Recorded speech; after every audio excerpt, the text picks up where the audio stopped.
চীনের তিব্বতে ইয়ারলুং জাংবো নদে বেইজিংয়ের বাঁধ নির্মাণের খবরে উদ্বিগ্ন ভারত।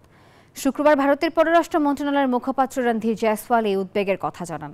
বলেন, এ বিষয়ে দিল্লির মতামত ও উদ্বেগের কথা জানানো হয়েছে বেইজিংকে। জয়সওয়াল আরও বলেন, অভিন্ন নদীর ক্ষেত্রে ভাটির দেশের কিছু অধিকার আছে। প্রস্তাবিত বাঁধ দুই ভাটির দেশ ভারত ও বাংলাদেশের নদী প্রবাহে প্রভাব ফেলবে। ঢাকা দিল্লি এই বিষয়ে চিন্তিত বলেও দাবি করেন তিনি।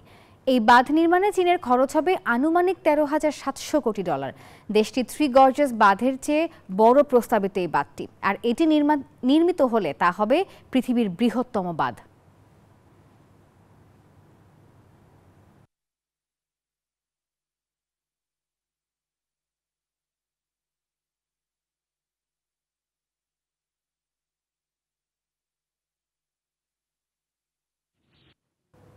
First about the dam,